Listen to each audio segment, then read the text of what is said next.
1er décembre 1954. Table des séances. Je demanderai à l'assistance de m'aider aujourd'hui parce que je suis un peu grippé. Je vais faire quelques remarques sur la séance d'hier soir. Il y a eu un progrès manifeste sur la première, au sens que, comme vous l'avez vu, nous avons soutenu un peu et un peu plus longtemps le dialogue. J'ai des témoignages, que je ne révélerai pas ici, des allées et venues que ça provoque dans la subjectivité de chacun. Interviendrai-je, n'interviendrai-je pas? Je ne suis pas intervenu, etc. Cela semble provoquer beaucoup de problèmes. Je voudrais tout de même poser quelque chose de précis. Vous avez dû vous apercevoir, ne serait-ce qu'à la façon dont je l'ai conduit, que ces séances ne doivent pas être considérées comme quelque chose d'analogue aux séances de communication dite scientifique. C'est en ce sens que je vous prie de prendre garde à ceci, que dans ces séances ouvertes vous n'êtes nullement en représentation, malgré que nous ayons des invités étrangers, sympathisants et autres, ça ne doit nullement vous impressionner, c'est-à-dire que vous ne devez pas chercher à dire des choses bien élégantes, destinées à vous mettre en valeur, ni à augmenter l'estime qu'on peut déjà avoir pour vous. Cela n'a véritablement aucune espèce d'importance. Rien ne vous force à faire des interventions bien balancées. Vous êtes là essentiellement pour vous mettre en communication avec des choses dont il est bien entendu sans espoir que ce soit dans une de ces réunions qu'elles vous parviennent. On ne va pas vous apprendre les rapports de l'ethnographie avec la psychanalyse en une séance. Vous êtes précisément là pour vous ouvrir à des choses qui n'ont pas été encore vues par vous, à des choses inattendues, en principe. Alors pourquoi cette ouverture ne lui donneriez-vous pas, si je puis dire, son retentissement maximum en posant les questions au point le plus profond où elles peuvent vous parvenir, même si cela se traduit par une question un peu hésitante et floue, voire baroque. En d'autres termes, le seul reproche que j'aurais à vous faire, si je puis me permettre, c'est que vous voulez tout paraître trop intelligent. Tout le monde sait que vous l'êtes. Alors pourquoi vouloir le paraître? Et de toute façon, quelle importance, soit pour l'être, soit pour le paraître. Ceci étant dit, ceux qui n'ont pas pu épancher hier soir leur bile, ou le contraire, sont priés de le faire maintenant. Parce que c'est précisément l'intérêt de ces choses, de ces rencontres, que d'avoir des suites. Déjà, il y a Monsieur Anzieux auquel je suis reconnaissant de bien vouloir dire ce qu'il a à dire. Didier Anzieux. D'abord une justification, si je n'ai pas pris la parole hier, c'est que vous avez dirigé la discussion dans un certain sens. Et que ma question allait dans un sens diverge. Lacan, c'était une raison de plus pour la poser. Didier Anzieux. La direction donnée à la discussion portait sur le rapport qu'on peut trouver entre la psychanalyse et les perspectives offertes par M. Lévi-Strauss du point de vue du contenu des résultats, des structures profondes de la société, etc. La remarque que j'aurais voulu adresser à M. Lévi-Strauss était une remarque qui portait au contraire sur le langage, sur les catégories formelles qu'il employait et dont je voulais lui demander si elles étaient délibérément choisies, ou si au contraire c'était une espèce de langue vulgaire qu'il employait, et lui en demander justification. Et alors, j'aurais voulu montrer que cette langue semblait être la langue à laquelle nous, psychanalystes, nous sommes habitués. 14. Monsieur Lévi-Strauss en effet, a voulu nous rendre cet hommage de commencer et de terminer par la psychanalyse. En montrant que Freud avait déjà découvert ce que lui a redécouvert une vingtaine ou une trentaine d'années, après avoir été déterminé par ses motivations personnelles profondes. Pour Freud, il y a, je crois, une assez grosse erreur, la note à elle, essai sur la théorie de la sexualité, renvoie à Totem et tabou. Parce qu'elle est postérieure au texte de L, Essai sur la théorie de la sexualité, Totem et tabou, est de 1913 à 1914. Et encore, tout ce qu'il a découvert sur les répercussions personnelles de la structure familiale, on s'aperçoit que c'est sociologisant. Mais il me semblait que là où M. Lévi-Strauss avait voulu mettre l'accent sur un rapprochement de la psychanalyse et de L'ethnologie ce n'était pas le plus intéressant, mais dans les formulations qu'il employait, il disait que dans les pays où règne l'infanticide des filles, on explique cette coutume par la polyandrie. Il fait appel là à un mécanisme de psychologie individuelle que nous connaissons bien, le mécanisme de compensation qui peut aller de la surcompensation à la formation réactionnelle. Plus loin il montrait que la dite institution de la polyandrie continuait à subsister alors que la coutume de l'infanticide avait cessé sous l'influence colonisatrice des Anglais. Il y avait là un phénomène de persistance dont nous connaissons nous aussi des choses voisines, sous la forme de l'automatisme de répétition et sous la forme de cette fameuse persistance du comportement inadapté, qui est justement le propre du comportement névrotique. Quand enfin, dévoilant l'essentiel de sa découverte confère les structures élémentaires de la parenté, il nous a montré que toutes les structures familiales, à travers leur contingence, nous révélaient une nécessité symbolique fondamentale, qui était que pour que la société vive, il fallait qu'elle se défende contre la famille. Il semblait mettre ainsi en jeu une finalité, qui est typiquement d'une façon caractéristique, inconsciente chez les individus qui la promeuvent mais qui n'en a pas moins des résultats. Et quand vous avez vous-même fait le rapprochement ultérieurement avec la notion d'inconscient, il est évident que c'est exactement le même mécanisme que nous trouvons lorsque l'inconscient s'exprime, donne des sens à la conduite. Des sens dont le sujet est que le sujet se reconnaisse. Enfin vous-même, quand allant, ou pensant aller, dans le sens de M. Lévi-Strauss, vous avez montré que plus le mariage est possible entre parents, entre cousins rapprochés, et plus par conséquent le domaine de l'inceste se trouve restreint. Plus la prohibition de l'inceste se trouve renforcée. Lacan. Je me suis mal expliqué là-dessus, parce qu'on ne pouvait pas le faire en raison du fait que la discussion ne s'est pas pleinement nouée. C'est l'élément proprement fantasmatique, la création imaginaire, qui est en action plus ou moins patente, plus ou moins latente, dans l'individu que nous connaissons par l'analyse. Rien à dire de plus. Il est bien clair que nous ne le connaissons que dans une certaine ère culturelle. C'est la présence concrète bien sûr de ce à quoi faisait précisément allusion Durandin quand il a posé la question. Comment expliquer la violence de ce que nous connaissons? Il ne l'a pas assez précisé. Ce que nous connaissons, il a semblé dire que ça allait de soi, que la violence de l'interdiction de l'inceste était quelque chose en quelque sorte de mesurable, qui se traduisait en un certain nombre d'actes sociopatents apparents. Ce n'est pas vrai. Parce qu'il a fallu le découvrir, aller là d'abord dans les névroses, et ensuite dans un cercle d'individus beaucoup plus large que celui qui est proprement de l'ordre des névroses. Il s'agit donc de la présence de l'instance sur le plan imaginaire, du complexe d'Oedipe comme tel. C'est ça dont j'ai dit que nous pouvions concevoir, et qu'il était difficile de concevoir autrement, à partir de la systématisation de Lévi-Strauss. Qu'il fallait, si vous voulez, concevoir les instances du complexe d'Oedipe avec l'intensité que nous lui avons découvert. L'importance et la présence qu'il a dans le sujet auquel nous avons affaire. Qu'il fallait pour tout dire le concevoir comme un phénomène récent, terminal, si vous voulez, par rapport à ce dont nous parle Lévi-Strauss, et non comme un phénomène originel. C'est ce sur quoi j'ai fait porter l'accent de mon interprétation. Didier Anzieux. Cela me semblait donc être tout un faisceau de remarques qui s'appliquaient donc à des mécanismes de la société, et dont nous pouvions trouver l'équivalence. À moins que mes associations d'idées ne relèvent aussi de rapports personnels.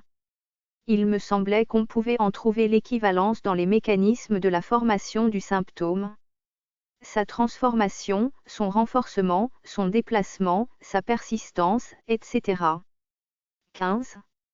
J'aurais voulu demander à M. Lévi-Strauss s'il se serait reconnu dans cette interprétation que je donnais de son langage. S'il l'acceptait. Et deuxièmement, s'il acceptant, il acceptait une conséquence, puisque lui voulait se placer au point de vue de la psychologie collective, tandis qu'il pensait que nous nous placions au point de vue de la psychologie individuelle. Si donc les mécanismes, puisqu'il faut employer ce terme de la psychologie, sont jugés par lui comme étant les mêmes, qu'il s'agisse de psychologie collective et de psychologie individuelle, est-ce parce qu'il est suffisamment frotté de psychanalyse qu'il employait ce concept? Ou bien est-ce que parce que nous avons affaire là à une psychologie, si ce n'est populaire, du moins, suffisamment répandue chez les savants en sciences sociales? Est-ce que ses autres collègues utilisent, eux aussi, un pareil langage, ou bien est-ce contingent chez lui?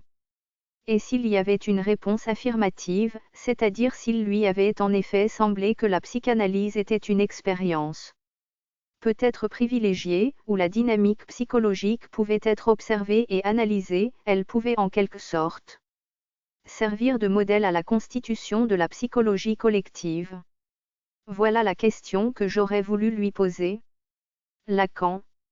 Est-ce que vous avez lu, parce que depuis le temps que je vous parle des structures élémentaires de la parenté, j'ai eu la surprise de m'apercevoir que beaucoup de ceux auxquels j'aurais pu faire la confiance d'avoir au moins ouvert ce bouquin s'en sont dispensés. L'avez-vous lu? Didier Anzieux. Je l'ai lu une année après sa publication et je ne m'en suis pas rafraîchi la mémoire. Lacan. Qu'est-ce que ça vous a apporté à ce moment-là? Était-ce à la fin de votre analyse? Didier Anzieux. Lacan. Je crois que la question d'Anzieux donne la mesure de ce qu'il y a à rétablir dans tout cela. Cela n'est tout de même véritablement pas facile, je vois cela à l'expérience, de faire la stéréoscopie des problèmes ici.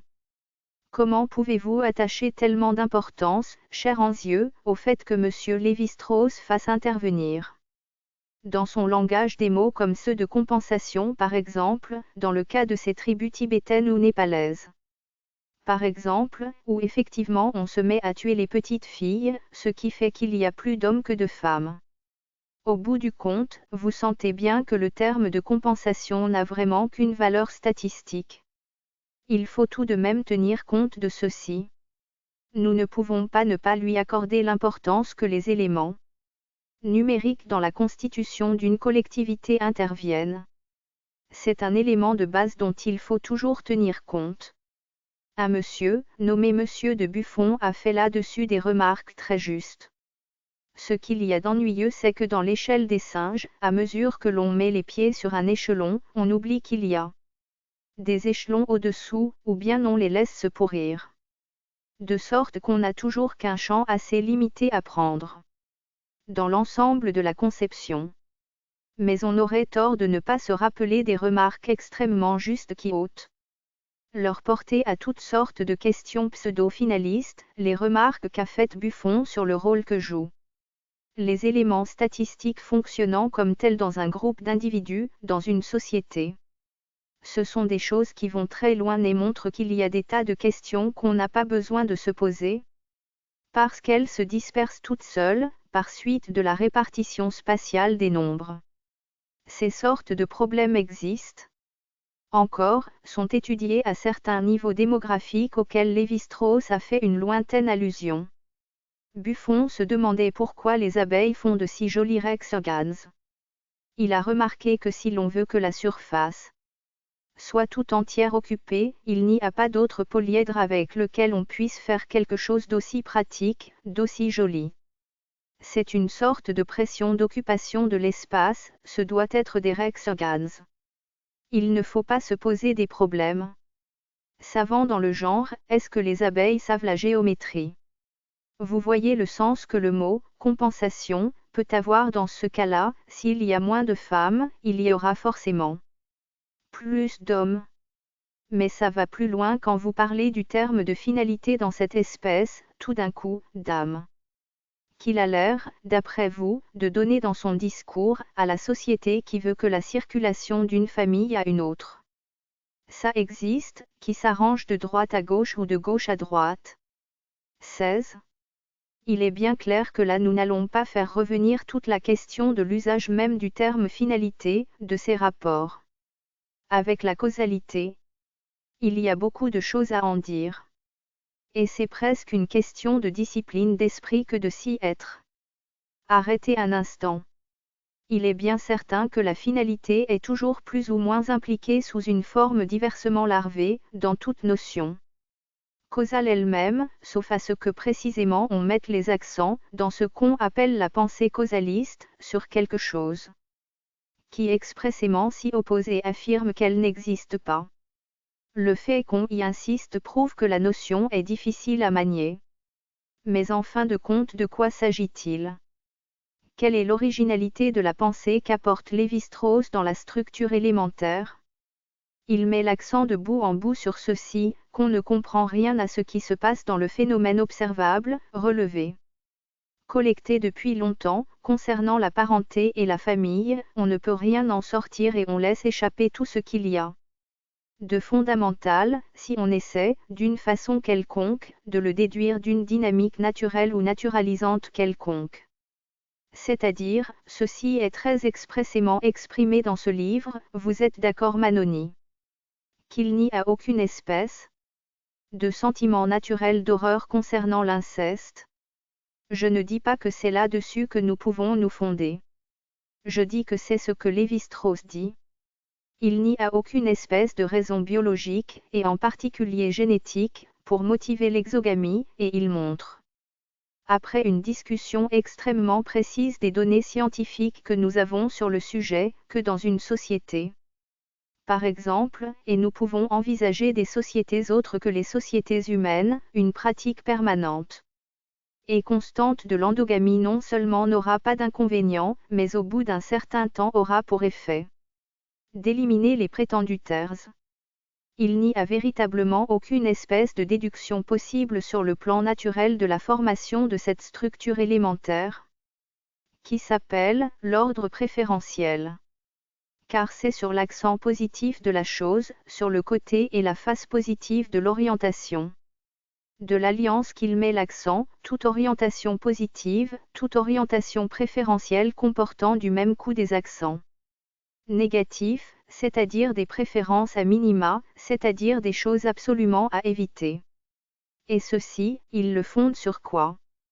Sur le fait que dans l'ordre humain nous avons affaire à l'émergence totale, je veux dire englobant tout l'ordre humain, dans sa totalité, d'une fonction nouvelle. Elle n'est pas nouvelle en tant que fonction. La fonction symbolique a des amorces ailleurs que dans l'ordre humain, mais il ne s'agit que d'amorces, l'ordre humain se caractérise par ceci que la fonction symbolique intervient à tous les moments et à tous les degrés de son existence. En d'autres termes, que tout se tient, que pour concevoir ce qui se passe, ce qui nous est donné dans le champ de l'observation, le domaine propre qui est de l'ordre humain, il faut que nous partions de l'idée que cet ordre constituant une totalité. Et la totalité dans l'ordre symbolique s'appelle un univers et est donnée d'abord et dans son caractère universel. C'est-à-dire que ce n'est pas peu à peu qu'il se constitue quelque part une amorce de relation symbolique, un premier symbole. Dès qu'il vient le symbole, il y a un univers de symboles qui englobe toute la question, si vous voulez, qu'on pourrait se poser, à savoir, au bout de combien de symboles, numériquement, l'univers symbolique se constitue-t-il? Il est peu probable que cette question puisse être résolue si aisément. Actuellement, c'est une question qui reste ouverte.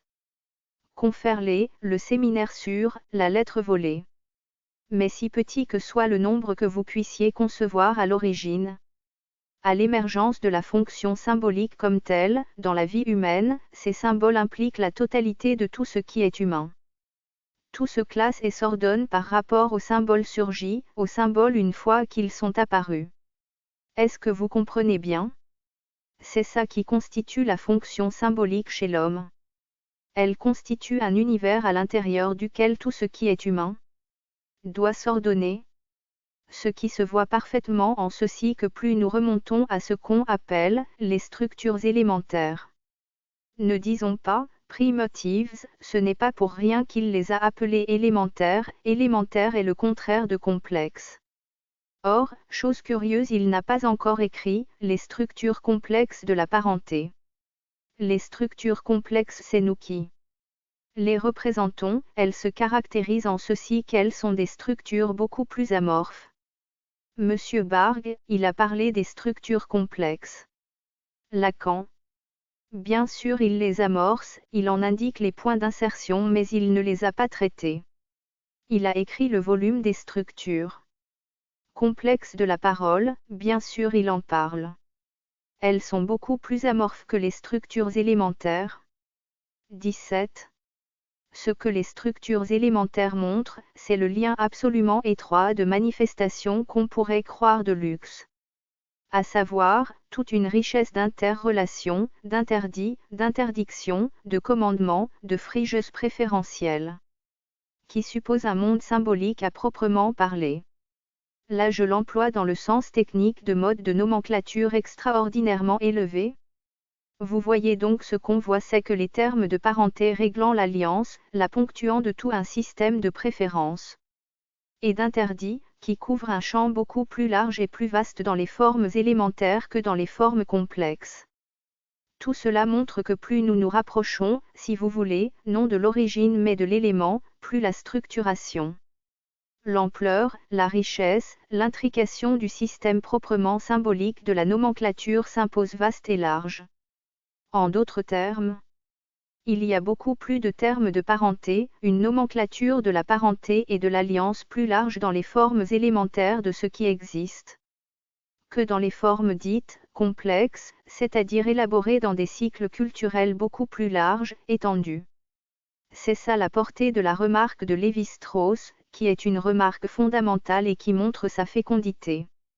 Dans ce livre, en ce sens qu'à partir de cela nous pouvons poser l'hypothèse que ce monde symbolique, puisqu'il se pose toujours comme un organisme symbolique formant à lui tout seul un univers, et même constituant l'univers comme tel, comme distinct du monde, que chacun de ces univers, puisqu'il est un tout, doit être également structuré comme un tout, c'est-à-dire formé une structure dialectique qui se tient et qui est complète. C'est ce qu'il démontre dans ce livre, où vous voyez que tout ce système de parenté s'ordonne en fonction de l'hypothèse fondamentale qu'il y en a de plus ou moins viables. Il y en a qui aboutissent à de petites impasses à proprement parler arithmétiques, et qui supposent par conséquent, de temps en temps des espèces de crises à l'intérieur de la société, par des états sans issue, mais avec ce que ça comporte de rupture, et puis des redéparts. Il y en a chez qui ça peut marcher plus ou moins longtemps. C'est à partir d'une étude arithmétique, véritablement. Si vous entendez par arithmétique le fait non seulement de manipuler des collections d'objets, mais de comprendre la portée de ces opérations combinatoires, de tout ce qui va au-delà de toutes espèces de données qui puissent se déduire expérimentalement d'une sorte de rapport vital du sujet avec le donné de ce qui est à proprement parler aussi au niveau de l'émergence du monde symbolique comme tel. C'est sur des données en somme arithmétique, combinatoire, que Lévi-Strauss se met à ordonner, à mettre en ordre, à démontrer qu'il y a une classification, ne disons pas naturelle dans cette occasion puisqu'il ne s'agit pas de naturel, correcte, adéquate, conforme, de ce que nous présentent les structures élémentaires de la parole. Cela suppose donc, vous le voyez bien, et c'est le sens de la question que je lui ai posée, le fonctionnement. Et le fonctionnement dès l'origine, c'est là le sens de la remarque que j'ai faite au même sens. Que l'inconscient dans l'individu, tel que nous le découvrons, le manipulons dans l'analyse. Le fonctionnement de ces instances symboliques dans la société à partir du moment où elle apparaît comme société humaine. C'est bien là que nous pouvons dire qu'il y a eu quelques flottements dans la réponse de Lévi-Strauss hier soir. Car à la vérité, quand je lui ai posé cette question, il est quand même. Et c'est fréquent chez les gens qui introduisent des idées nouvelles. Une espèce d'hésitation à en maintenir tout le tranchant. Presque revenu sur le plan psychologique.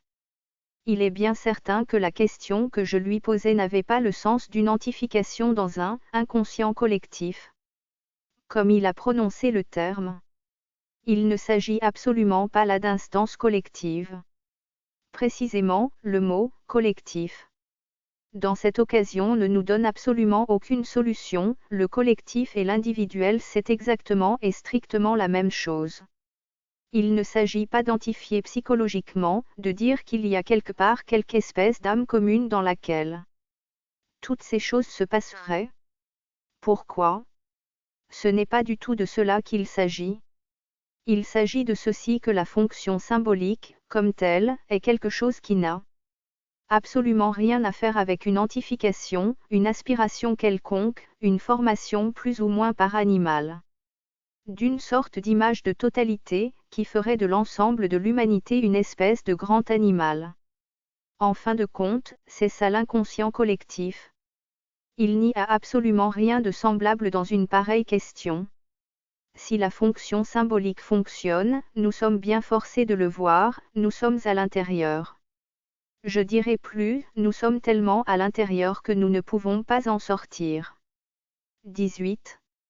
Et une grande partie des problèmes qui se posent pour nous quand nous essayons de scientifiser, c'est-à-dire de mettre un ordre dans un certain nombre de phénomènes, qui ne sont certainement pas les plus accessibles, au premier plan desquels le phénomène de la vie, en fin de compte, c'est toujours en fin de compte, les voies de la fonction symbolique qui nous mènent. Beaucoup plus que n'importe quelle appréhension directe. Malgré tout, c'est toujours en termes de mécanisme que nous essaierons d'expliquer l'être vivant. Et la première question qui se pose, pour nous analystes, en premier plan.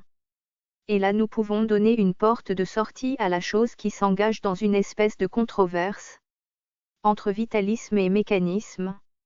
La question, pourquoi justement sommes-nous amenés à penser la vie en termes de mécanisme ? C'est peut-être cela qui nous révélera quelque chose de beaucoup plus profond sur notre structure à nous. En d'autres termes, la question que je vous amorce là est de savoir en quoi nous sommes, effectivement, en tant qu'hommes, parents de la machine.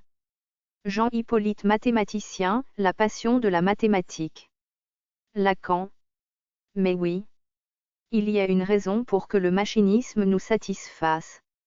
Et alors vous voyez même paraître quelque chose que, bien entendu je ne vous montrerai que beaucoup plus tard, mais que je vous indique quand même, dans cette perception. Toute une partie des critiques faites aux recherches proprement mécanistes d'un certain point de vue, que l'on appelle couramment philosophique, à savoir que la machine montre qu'elle est privée de liberté. Il serait très facile de vous démontrer que la machine est beaucoup plus libre que l'animal est une machine. Bloquée, si vous voulez, dans cette perspective c'est une machine dont certains paramètres ne peuvent plus varier. Et pourquoi ? Parce que justement c'est le milieu extérieur qui détermine l'animal et qui en fait un type fixé. Si vous voulez aussi, en tant que nous sommes des machines par rapport à l'animal, c'est-à-dire quelque chose de décomposé en tant qu'homme, c'est en ce sens-là que nous manifestons une plus grande liberté, si nous entendons liberté au sens de multiplicité de choix possibles. C'est une perspective qu'on ne met jamais en évidence. Jean Hippolyte. Je voulais demander si le mot « machine », qui correspond à tout le symbolisme lui-même, n'a pas profondément et sociologiquement changé de sens, si la machine, simple énergétique avec les conditions initiales évoluant maintenant dans des conditions externes qui peuvent intervenir, si cette notion même de machine n'a pas profondément changé de sens depuis ses débuts jusqu'à la cybernétique. Lacan. C'est exactement de cela qu'il s'agit. Je suis d'accord avec vous. Je suis en train, pour la première fois d'essayer de leur insinuer, comme on dit, que la machine n'est pas ce qu'un vain peuple pense, que le sens de la machine est en train de changer complètement. Ce que je veux aussi vous indiquer, et que je vous l'explique ou ne vous l'explique pas, c'est toujours aussi vrai. Qu'on le souligne ou non, le sens de la machine, l'usage même que vous faites des termes machinistes, est en train de changer, pour vous tous, que vous ayez ouvert un bouquin de cybernétique ou que vous ne l'ayez pas fait. Je dirais, si vous voulez, que la situation est toujours la même. Vous n'imaginez pas à quel point les gens du XXe siècle, dont vous croyez que c'est eux qui ont introduit la première forme de la machine, celle qu'il est bien entendu de bon ton d'exécrer ces petites machines loin de la vie, c'est eux qui l'ont inventé, monsieur de la Métrie, l'homme-machine. Je ne saurais trop vous en conseiller la lecture, eux qui ont introduit le mécanisme dont vous connaissez l'importance historique, et que vous croyez avoir dépassé, ces gens qui eux le vivaient, qui écrivaient ça, introduisaient la notion de l'homme-machine, telle qu'on pouvait la concevoir à l'époque, combien ces gens étaient encore embarrassés, empêtrés dans les catégories antérieures, qui véritablement dominaient leur esprit. Il faut vraiment lire de bout en bout les 35 volumes de l'Encyclopédie des arts et des techniques, qui donnent le style de cette époque, pour s'apercevoir à quel point les notions même de psychologie scolastique de l'époque, encore que le terme de psychologie n'était pas dans leur vocabulaire, domine pour eux, pour leur vécu subjectif, ce qu'il était en train d'introduire à force, avec un effort. Pour eux, cet essai de réduction, de fonctionnalisation de tout ce qui se produit. C'est au niveau humain, à partir de la machine, c'était pour eux quelque chose qui était très loin en avant des enchaînements, qui continuait à se maintenir dans leur fonctionnement mental, quand ils avaient abordé un thème quelconque. 19. Regardez, simplement, ouvrez l'encyclopédie homo, amour-propre, tout ce qui peut vous faire voir comment ces problèmes se posaient, à quel point leurs sentiments étaient éloignés de ce qu'ils mettaient en pointe, de ce qu'il essayait de donner, de construire se rapportant à la connaissance de l'homme. En d'autres termes, le terme « mécanisme », il n'y a que beaucoup plus tard, dans notre esprit ou dans celui de nos pères, qu'il a pris son plein sens, son sens tout à fait épuré, dénudé, exclusif de toute espèce d'autres systèmes interprétatifs. Et dans le fond, ce qui s'appelle être un précurseur, c'est ça, non pas, ce qui est tout à fait impossible, extrapoler ou devancer les catégories qui viendront plus tard, c'est-à-dire celles qui ne sont pas encore créées, les êtres humains sont tout à fait incapables de cette avance, ils sont toujours plongés dans le réseau, le contexte culturel, dont ils font partie. Ils ne peuvent avoir d'autres notions que celles de leurs contemporains. Être un précurseur, ce n'est pas être en avance sur ses contemporains, mais voir ce que sont en train de constituer. Comme pensée, comme conscience, comme action, comme technique, comme forme politique, nos contemporains. Les voir comme on les verra un siècle plus tard. Cela, oui, ça peut exister. C'est une petite remarque que je vous fais à propos de ce que je suis en train de vous dire de la mutation qu'est en train de présenter la notion et la fonction de machine. Quoi qu'il arrive, elle est en train de se faire sur une toute autre forme, dans un tout autre registre, et avec des promesses de fécondité tout à fait inattendues. Ceux qui en sont encore à la critique du vieux mécanisme, mais il y a deux façons de voir. Le voir en suivant le mouvement qui est exactement le mouvement sous sa forme confuse, c'est très précisément ce qu'on appelle maintenant cybernétique, où il y a de tout, maintenant, à boire et à manger, mais ça va dans un certain sens. Être un tout petit peu en avance, c'est s'apercevoir de ce que ça signifie vraiment, un renversement total. Par exemple, de toutes les objections classiques faites à l'emploi des catégories proprement mécanistes. Cela prend une toute autre forme, et de toutes autres issues aussi.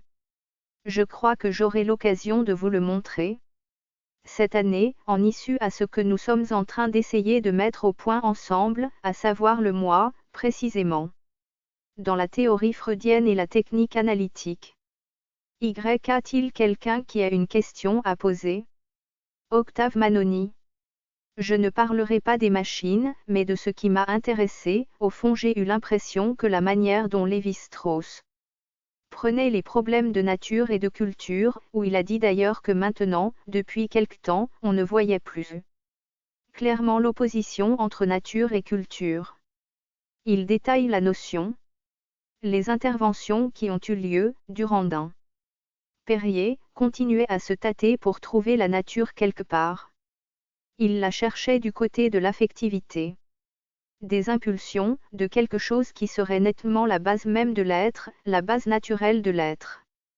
Or, ce qui a amené Lévi-Strauss à se poser cette question de la nature et de la culture, c'est qu'il lui paraissait qu'une certaine forme d'inceste, par exemple, était à la fois universelle et contingente. Et alors ça l'a mené, à cause de cette espèce de contradiction, à une sorte de conventionnalisme qui a dérouté pas mal d'auditeurs, qui voyaient qu'il devait y avoir quelque chose de fondamental au départ du conventionnalisme, et ils le cherchaient. J'ai fait la remarque suivante, quand est fait ce problème du contingent et de l'universel, on le retrouve d'une manière troublante. Parce qu'on ne le retrouve pas forcément dans le monde institutionnel, par exemple. C'est la même chose pour l'opposition. Des droitiers aux gauchers, les droitiers, c'est une forme universelle. Et cependant elle est contingente, on pourrait être gaucher. Et on n'a jamais pu prouver que c'était social ou biologique. Nous sommes devant une obscurité profonde, qui est de même nature que celle que nous rencontrons chez Lévi-Strauss. Et pour aller plus loin et montrer que vraiment l'obscurité est très grave, c'est que chez les mollusques du genre Helix, lesquels ne sont certainement pas institutionnels, là aussi il y a un enroulement universel qui est contingent, puisqu'il pourrait être enroulé dans un autre sens et que certains individus sont enroulés dans l'autre sens. Il me semble donc que la question posée par Lévi-Strauss en effet déborde de beaucoup l'opposition classique, du naturel et de l'institutionnel, et que ce n'est pas étonnant qu'il se tâte lui aussi maintenant pour savoir où est son côté naturel et son côté institutionnel, comme tout le monde l'a fait hier. Cela me paraît extrêmement important. Nous sommes en présence là, de quelque chose qui dissout à la fois l'ancienne idée de nature et l'idée d'institution.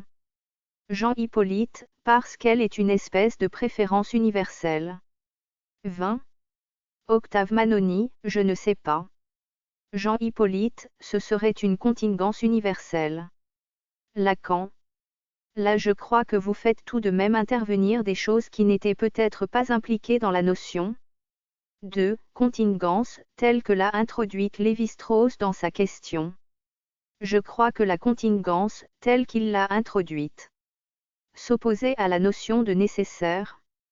D'ailleurs, il l'a dit, en fait, que ce qu'il a introduit sous la forme d'une question, dont nous dirons plutôt qu'en fin de compte c'est une question naïve, c'est la distinction de l'universel et du nécessaire. Ce qui revient aussi à se poser la question de ce que c'est que ce que nous pourrions appeler la nécessité des mathématiques, à laquelle je faisais allusion tout à l'heure. Il est bien clair qu'elle mérite une définition spéciale et que c'est précisément pour cela que tout à l'heure j'ai parlé d'univers.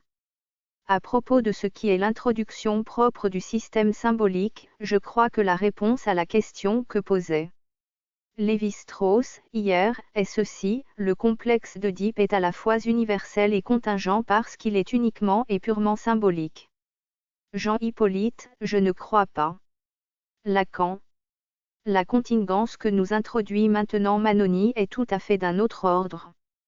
Or c'est justement la valeur de la distinction qu'introduit Lévi-Strauss avec ses structures élémentaires de parenté, de nous permettre de distinguer l'universel du générique. L'universel dont nous avons parlé tout à l'heure n'a absolument pas besoin de se répandre à la surface, d'englober la surface de l'univers pour une bonne raison, d'ailleurs, qu'il n'y a pas encore que je sache, quoi que ce soit, qui fasse cette unité. Disons pour bien comprendre ce que je veux dire, cette unité mondiale des êtres humains, c'est-à-dire des êtres humains sur toute la surface de la Terre, en ce sens qu'il n'y a rien qui soit réellement réalisé comme universel, concrètement. Et pourtant, dès que se forme un système symbolique quelconque, il est d'ores et déjà de droit universel comme tel. Alors, si nous faisons perpétuellement la confusion de ce qui est universel et de ce qui est générique, si nous appelons universel ce qui se rencontre partout, par exemple le fait que les hommes aient, sauf exception, 2 bras, 2 jambes et une paire d'yeux. Ce qu'ils ont d'ailleurs en commun avec les animaux, et même des caractéristiques plus précises, comme disait l'autre Platon. Un bipède sans plumes, un poulet déplumé, tout ceci est générique, ça n'est absolument pas universel. Vous introduisez là vos hélixes enroulées dans un sens ou dans l'autre. Je ne dis pas que ce soit une question qu'on ne puisse pas poser. Mais c'est une question d'une autre nature, qui se pose par rapport au type naturel, cette question du type est importante. Octave Manoni. Ce n'est pas absolument certain, c'est ça que je mets en question. Je veux dire que jusqu'à présent les hommes ont opposé à la nature une pseudo-nature. Cette pseudo-nature, c'est les institutions humaines qu'ils rencontrent. On rencontre la famille. Comme on rencontre le chêne ou le bouleau, et puis ils ont convenu que ces pseudo-natures étaient un fait de la liberté humaine, d'une manière ou d'une autre, ou du choix contingent de l'homme. Et ils ont par conséquent attaché la plus grande importance à une nouvelle catégorie, à la culture opposée à la nature. Étudiant ces questions, Lévi-Strauss en vient à ne plus savoir où est la nature et la culture, parce que justement, on rencontre les problèmes de choix non seulement dans l'univers des nomenclatures, mais dans l'univers des formes. Dans le symbolisme de la nomenclature comme dans le symbolisme de toute forme, la nature parle, elle parle en s'enroulant. À droite ou à gauche, en étant droitière ou gauchère. C'est sa manière à elle de faire des choix contingents comme des familles. Ou des arabesques. À ce moment, en effet, je me trouve placé sur une ligne de partage des eaux, je ne vois plus comment les eaux se partagent. Et je voulais faire part de cet embarras. Je n'apporte pas de solution mais une difficulté. Jean Hippolyte. Il me semble que vous avez tout à l'heure très justement opposé l'universel au générique, en disant que l'universalité était liée au fond au symbolisme même, à la modalité de l'univers symbolique créé par l'homme. Mais c'est donc une pure forme. Votre mot, universalité, veut dire profondément que quand on considère un univers humain, il affecte nécessairement la forme de l'universalité, il attire à une totalité qui s'universalise. 21. Lacan, c'est la fonction du symbole. Jean Hippolyte. Est-ce que ça répond à la question, c'est-à-dire que ça nous montre simplement le caractère formel que prend un univers humain? Lacan. Il y a deux sens au mot formel. Le sens qui existe dans le terme et dans l'usage du terme de formalisation mathématique, c'est-à-dire un ensemble de conventions à partir desquelles vous pouvez développer toute une série qui, comme vous le savez, se construit et s'élabore de conséquences, de théorèmes s'enchaînant qui donnent à un certain type de rapport de structure, établi à l'intérieur d'un ensemble, un type, une loi à proprement parler. Et puis il y a une forme, au sens gestaltiste du terme, au sens de totalité se tenant et réalisée, ce qu'on appelle une bonne forme, à savoir ce quelque chose qui forme une totalité mais une totalité isolée. Jean Hippolyte, est-ce ce second sens qui est le vôtre, ou le premier? Lacan, c'est le premier, incontestablement. Jean Hippolyte. Vous avez tout de même parlé de totalité, alors cet univers symbolique est purement conventionnel, il affecte la forme. Au sens où on dit, une forme universelle, sans être pour autant générique ou même générale. Je me demande si ce n'est pas une solution formelle du problème posé par Manoni. Lacan. Le problème que pose Manoni a deux faces. Il y a le problème qu'il pose, et qui consiste à se demander, à se reposer la question sous la forme signaturarum, à savoir que les choses présentent elles-mêmes un certain caractère d'asymétrie, car c'est de cela qu'il s'agit, puisque tout de suite c'est sur des problèmes de symétrie qu'il est tombé, sur un certain caractère d'asymétrie. Il y a donc quelque chose que nous pouvons là-dedans dire, cela mériterait une discussion tout à fait spéciale, à savoir qu'il y a un réel, un donné, et que ce donné est structuré d'une certaine façon. Il s'agit très exactement de savoir comment l'on a élaboré ce donné, si en tout cas dans le fil de développement, de progression de la connaissance où nous sommes, nous allons dans le sens de serrer de plus en plus près le sens mystérieux, c'est le mot propre en l'occasion, de ces asymétries naturelles. Je lui dirai que toute une tradition humaine, que nous connaissons tout, et connaissons bien, qui s'appelle la philosophie de la nature, c'est très exactement employé à cette sorte de lecture. Et que nous savons ce que ça donne. Cela ne va jamais très loin. ça va à des choses en fin de compte très ineffables, mais dans le fond stopper assez vite. Sauf si on veut tout de même, avec quelque bonne volonté, qui ne manque jamais, on y arrive assez bien, si on est prêt à entrer à toute voile dans le plan de ce qui est communément appelé le délire. Cela n'est certainement pas le cas de Manoni dont l'esprit est beaucoup trop aigu et dialectique pour ne pas poser une question semblable que sous la forme d'une question problématique.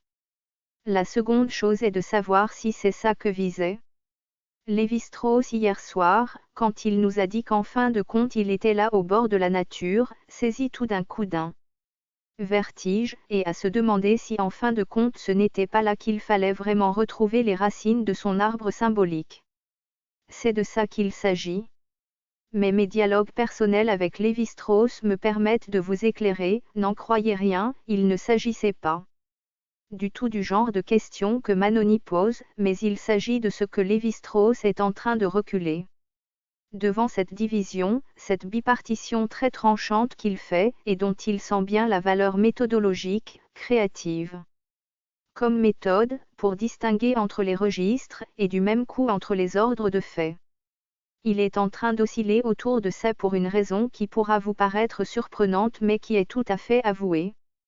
Chez lui, qu'il craint que sous la forme de cette autonomie, si on peut dire, du registre symbolique et de la fonction symbolique, ne reparaisse d'une façon masquée, larvée, toute une transcendance dans ses affinités au sens plus strictement psychologique du mot, dans sa sensibilité personnelle, pour laquelle sa sensibilité personnelle n'éprouve que crainte et aversion. En d'autres termes, il craint qu'après que nous ayons fait sortir Dieu par une porte nous ne le fassions entrer par l'autre. C'est de cela qu'il s'agit. 22. Il ne veut pas que le symbole, et même sous la forme extraordinairement épurée sous laquelle lui-même nous le présente, ne soit qu'une réapparition de Dieu sous un masque. Voilà, je crois, ce qui est à l'origine de l'oscillation qu'a manifestée Lévi-Strauss quand il a posé la question qui mettait en cause celle de la nette séparation méthodique du plan du symbolique avec le plan naturel. Jean Hippolyte. Il n'en est pas moins vrai que l'univers symbolique ne résout pas, par les mots, univers symbolique, la question même des choix qui ont été faits par l'homme. Lacan, certainement pas. Jean Hippolyte. Je veux dire que ce qu'on appelait institution et qui implique un certain nombre de choix contingents, entre dans un univers symbolique. Mais que nous fassions appel à cet univers symbolique ne nous donne pas pour autant l'explication de ces choix. Lacan, il ne s'agit pas d'explication. Jean Hippolyte, nous n'en restons pas moins devant un problème. Lacan, exactement. Devant le problème des origines. Jean Hippolyte. Même au sein de la fonction symbolique elle-même. Je ne refuse pas que la relation symbolique ait joué ce rôle, et ait imprimé la marque d'une universalité systématique, mais ce revêtement requiert lui-même explication. Ce revêtement ne nous en amène pas moins au problème qu'a posé Manoni. Octave Manoni, c'est très compliqué, moi je ne comprends plus grand-chose.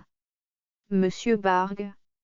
Je me demande si on ne pourrait pas reprendre ce problème et le déplacer d'une certaine façon entre culture et nature. Sur le plan justement du symbolique et de l'imaginaire. J'ai été frappé quand vous avez parlé, à certains moments, dans notre société actuelle de la loi, qui, en quelque sorte, un peu se dégrade. À ce moment-là, on a l'impression, quand on frôle l'inceste, qu'il y a au point de vue de l'imaginaire une formation. Une réaction extrêmement forte qui apparaît dans le fond quand on frôle, si on peut dire, la nature. C'est sur le plan de l'imaginaire qu'il y a quelque chose qui se passe. Je ramène là à quelque chose de plus clinique. À la présentation de malade que vous avez faite la dernière fois. Vous avez insisté sur ce garçon homosexuel, sur le fait que, dans sa famille il y avait des alliés très proches, c'était en vase clos, un peu. Je pense qu'à ce moment-là on trouve, et je l'ai vu dans d'autres cas, des facteurs prédisposants de névrose, où on trouve le complexe d'Oedipe, sous d'autres formes, arrivé sur un plan tout à fait viol, aussi viol qu'a pu le dire Durandin. Hier, Cela se passe quand on va frôler la nature, en quelque sorte. À ce moment-là, l'imaginaire joue le rôle de démolition. Dans une personnalité, Lacan. La question de Bargue est quand même orientée dans le sens des questions que nous posons. Et si je veux ne pas laisser cette question telle que vous venez de la poser, qui est vraiment, telle que vous venez de la poser ici, au niveau métaphysique. Il s'agit d'expliquer quand même la fonction de l'univers symbolique. Jean Hippolyte. Excusez-moi, c'est une critique, en quoi l'emploi du mot nous rend-il service et qu'est-ce qu'il apporte? Voilà la question. Je ne doute pas qu'il rende service. En quoi ajoute-t-il et qu'ajoute-t-il? 23. Lacan. Il me sert dans l'exposé de l'expérience analytique comme telle. Vous avez pu le voir l'année dernière, par exemple. À partir du moment où j'essayais, je crois vous avoir montré qu'il est impossible d'ordonner d'une façon correcte les divers aspects, les diverses fonctions du transfert, si on ne part pas d'une définition essentielle, en pointe d'une espèce de pyramide, qui catégoriserait les différentes manifestations du transfert. Ce qui ne dit pas qu'essentiellement le transfert. La fonction qui est le point de fuite, le point de perspective, là où tout converge dans les différentes fonctions. Du transfert, fonction à proprement parler créatrice, fondatrice, qui existe dans un certain type. Dans une certaine fonction pleine de la parole. Que c'est ça qui permet de situer ce qu'est le transfert, quand il se produit au niveau, si vous voulez, réfracté, imparfait. Démultiplié, où nous le voyons dans l'expérience et où nous le saisissons sous ses différents aspects psychologiques, personnels, interpersonnels, sans une sorte de prise de position radicale sur ce qui est la fonction de la parole comme telle. Le transfert est purement et simplement inconcevable, et je dirais même plus, inconcevable au sens propre du terme. Il n'y a pas de concept, transfert, il n'y a qu'une multiplicité d'effets, liés par un lien vague et inconsistant.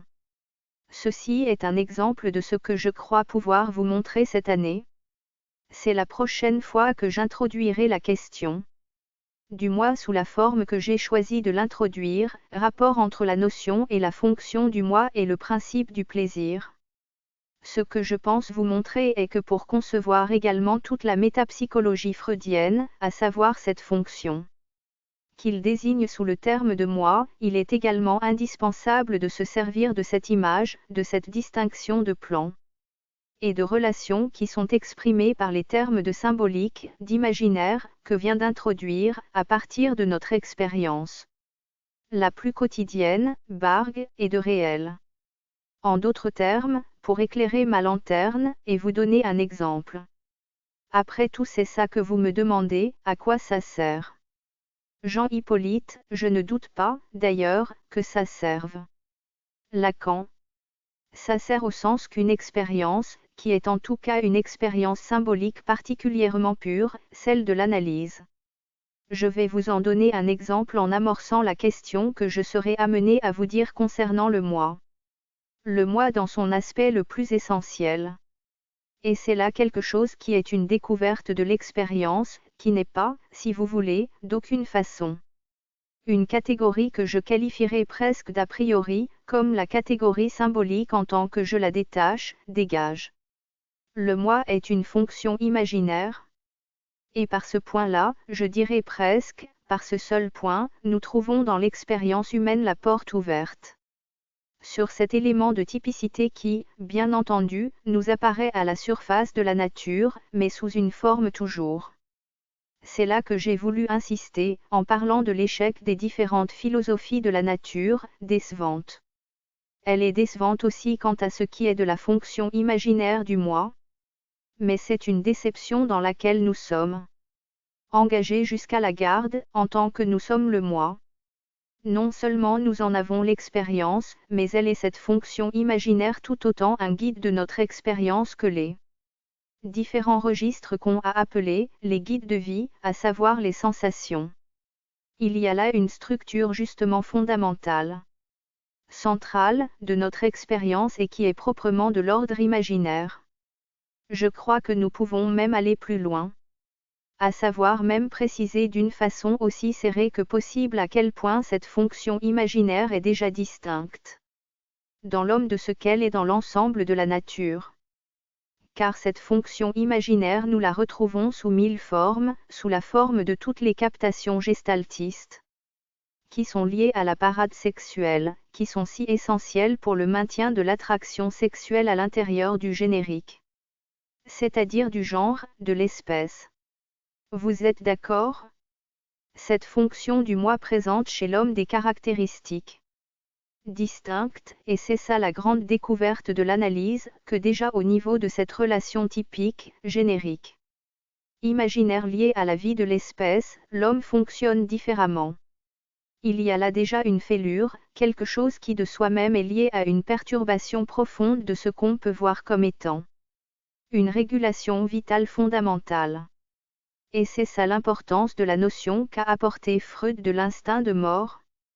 Non pas que l'instinct de mort soit en soi-même quelque chose de lumineux, ni transparent, mais c'est ce qui exprime qu'il a été forcé à un moment donné, de l'introduire, j'essaierai de vous l'expliquer, vous le faire voir, pour nous ramener à une donnée aiguë de son expérience, à un moment donné où elle commençait à s'effacer, à être perdue. 24. Comme je vous le faisais remarquer tout à l'heure, il arrivait toujours qu'à un moment donné, où une aperception sur le sujet de sa structure et de la structure de l'univers est en avance, il y a toujours un moment de fléchissement, où il tend à la reperdre et à l'abandonner. C'est ce qui s'est passé dans le cercle freudien. Je vous montrerai le moment où le sens de la découverte de l'inconscient passe à un second plan, n'est plus compris, où on revient à une sorte de position confuse, unitaire, naturaliste, puisque c'est de cela qu'il s'agit aujourd'hui. De l'homme et du même coup du moi, et du même coup des instincts. Et que le sens de l'article, au-delà du principe du plaisir, est justement que Freud, d'une façon véritablement extraordinaire. C'est pour cela que je vous demande tout, non seulement de le lire, mais de le lire plusieurs fois, sans cela ce que j'essaierai de vous expliquer, dans la mesure où ce sera une critique littérale, où j'essaierai de vous montrer par quelle nécessité la pensée de Freud est amenée à cet article, aussi incroyablement ambigu, voire confus, qui montre combien c'est pour retrouver le sens véritable de son expérience qu'il est orienté vers ces derniers paragraphes d'au-delà du principe du plaisir, qui sont en fin de compte si, que vous savez quel rôle et quel sort on leur réserve, dans la généralité de la communauté analytique, on dit qu'on n'y comprend rien. Et même quand on veut bien répéter, instinct de mort, après Freud, je crois qu'on ne le répète guère en le comprenant. Plus que les Jacobins, si joliment criblés de traits par Pascal dans les Provinciales, n'en comprennent sur la grâce suffisante. Les derniers paragraphes d'au-delà du principe du plaisir sont littéralement « lettres closes et bouche fermée » et n'ont pas été encore élucidés. Ils ne peuvent être compris que si on voit ce que l'expérience de Freud a voulu apporter. Il est bien clair, dès le premier abord, que c'est un dualisme qu'il a voulu sauver à tout prix, au moment où ce dualisme lui fondait entre les mains, et où, en fin de compte, le moi, la libido, tout cela faisait une espèce de vaste tout, qui nous réintroduisait dans une philosophie de la nature. Il a voulu absolument sauver un dualisme. Je ne peux pas en indiquer plus.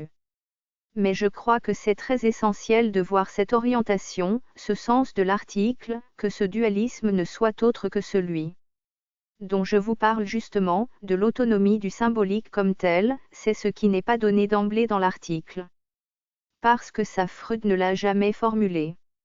Je ne dis pas non plus que ce soit ça, pour vous faire comprendre que ce soit ça, il faudra évidemment un certain nombre de corrélation, de comparaison, de confirmation, une critique et une exégèse du texte de Freud. Je ne peux pas considérer d'ores et déjà comme prouvé ce qui est justement à prouver. Mais je crois que j'aurai à vous le prouver d'une façon qui vous donnera de l'usage que je fais, en cette occasion, de l'action symbolique, une toute autre notion que celle de la catégorie vide et d'un appareil en quelque sorte non fondé. Jean Hippolyte. Je ne disais pas ça. La fonction symbolique est pour vous, si je comprends bien, la fonction de transcendance, c'est une fonction de transcendance. Je ne veux pas dire transcendance, je disais une fonction de transcendance dans le sens tout à la fois. Nous ne pouvons pas rester, nous ne pouvons pas sortir. Je veux savoir à quoi elle sert, nous ne pouvons pas nous en passer. Et toutefois nous ne pouvons pas non plus nous y installer. Lacan, oui bien sûr, naturellement. C'est la présence dans l'absence et l'absence dans la présence. Jean Hippolyte, je voulais comprendre ce qu'il y avait à comprendre. Lacan. Mais, pardon. Si vous voulez maintenir ce que vous m'apportez là sur le plan phénoménologique. Je n'ai aucune objection à y faire. Je crois que ce n'est pas suffisant. Jean Hippolyte, sans doute, moi aussi je le crois. Lacan, et pour tout dire, pour être purement phénoménologique, ça ne nous avance pas beaucoup. Jean Hippolyte, je le pense aussi. Lacan. Cela ne peut qu'un temps soit peu voiler le progrès que nous avons à faire en ce sens, en devançant en quelque sorte la coloration qui en fin de compte doit en rester. Est-ce que, oui ou non, l'usage que je fais du registre du symbolique dans une certaine dialectique, qui est l'acception concrète de l'analyse est quelque chose qui doit purement et simplement aboutir à situer par cette transcendance dont, après tout, il faut bien qu'elle existe. 25. Est-ce que c'est de cela qu'il s'agit? Je ne le crois pas. Et les allusions que j'ai faites au début de mon propos d'aujourd'hui à une utilisation toute différente de la notion et du terme de machine est peut-être là pour vous l'indiquer. Jean Hippolyte. Mes questions n'étaient que des questions. Je vous demandais ce qui était au fond en question, ce qui permettait de ne pas répondre à la question de Manoni, en disant qu'il n'y avait pas à y répondre, ou du moins qu'il y avait à s'égarer à répondre. Lacan. J'ai dit que je ne crois pas que ce soit dans ce sens qu'on peut dire que M. Claude Lévi-Strauss retourne à la nature. Jean Hippolyte refuse d'y retourner. Lacan. J'ai indiqué aussi qu'en fin de compte nous avons, bien entendu, et comment n'aurions-nous pas pu le faire, à tenir compte de ce côté formel de la nature, au sens où je le qualifiais d'asymétrie pseudo-significative. Parce que c'est justement de cela que l'homme s'empare pour faire ses symboles fondamentaux. Il y a des choses qui sont dans la nature. L'important est de partir de ces formes pour leur donner valeur et fonction symbolique. C'est-à-dire comme fonctionnant les unes par rapport aux autres, car c'est l'homme qui introduit la notion d'asymétrie. C'est bien clair, la nature n'est ni symétrique ni asymétrique, elle est ce qu'elle est. C'est-à-dire que l'important. Vous le verrez, toutes mes leçons vont être décalées d'une fois. Je voulais vous faire la prochaine fois, le moi comme fonction et comme symbole. C'est là que joue l'ambiguïté. Le moi, qui est cette fonction imaginaire, n'intervient dans la vie psychique que comme symbole. On se sert du moi. Comme le bororo se sert du perroquet, comme le bororo dit « je suis un perroquet », nous disons « je suis moi ». Tout ceci n'a aucune espèce d'importance. L'important est la fonction qu'ont en fait. Ça a plus d'importance pour le moi. Car le moi est lié à une image un peu proche de nous. Octave Manoni. Après Lévi-Strauss, on a l'impression qu'on ne peut plus employer les notions de nature et culture. On ne peut plus les employer. Il les détruit. De même pour l'idée d'adaptation dont nous parlons tout le temps. Être adapté veut dire être vivant. Et de même les notions de nature et de culture ne peuvent plus être employées. Lacan. Il y a du juste mais nous n'en sommes pas encore là.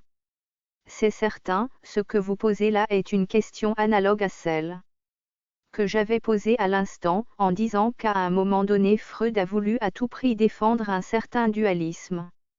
C'est du même ordre. En effet, du fait de l'évolution rapide de la théorie et de la technique analytique, Freud s'est trouvé en présence d'une chute de tension analogue à celle que vous décelez dans ce qui se passe dans l'esprit de Lévi-Strauss.